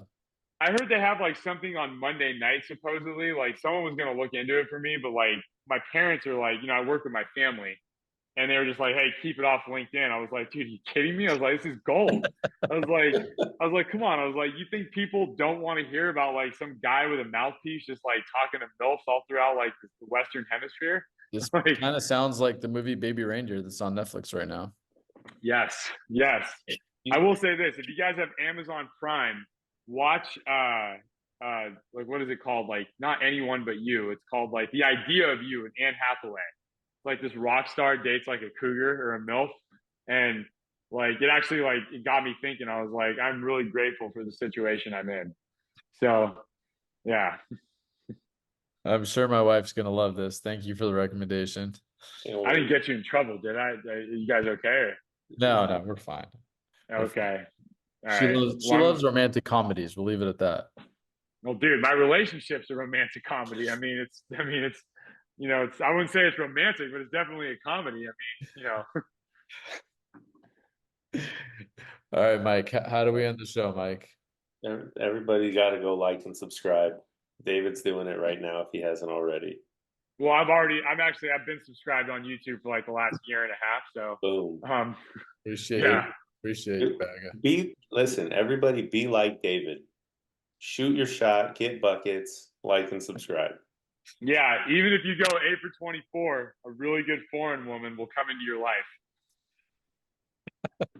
Hey, right, Zico, I think we're officially at 100 followers. Right. So congrats. Are if we? It makes you feel better, too, I've actually, like I said, I was telling my MILF the other day, I was like, yo, I said, you got to come to the OCBL. I was like, they packed the gym so tight. I was like, you know what that's like. And she was very excited when I said that. So It'll be nice to see her again. I will be as polite as I was last time and come say hi. So No, you guys can be super blunt. She's Australian, so she knows. I mean, dude, she's all about like the outer limits, the excursions, right? Like the crocodile Dundee. She puts her hand in the sand and grabs like a tarantula. Like that's what they're all about, man. oh man. She can sit on the bench and be the coach for a game. I mean, I wouldn't recommend that because I mean she goes to sleep pretty early. So I mean if we're gonna have like those 9 p.m. games, she's always like, "Yo, babe, I'm in bed with my tea." I'm like, dude, I just hit like 4 corner threes. Why are you not watching this? Like Live I stream just it. dimed up Mike and Colin like 3 times. Like, Oh man. Oh man. Love it. All right, guys, let's end it there. we gotta do an in-person podcast one of these days, like a roast. We're working on it actually. I'm building a studio for us. Are you really like a man cave, like podcast? No, geek? I'm just gonna do it at my place. So I'm gonna set That's I dope. got some of the equipment going. I just got to test everything out. So at some point we'll definitely have you here. I'll order pizza from our sponsor and we'll talk basketball and record everything. Dude, I will literally bring like snacks and whatever you want, and like we could make this like that comedic podcast with Andrew Schultz and the Indian guy, like that just like does all the crowd work. Like that'd be great. Bagga's gonna save up his gold stars to get all those snacks. Yeah, I was gonna say my room isn't clean, then I have to hear it from the 90s era. So which is partly why I don't clean my room.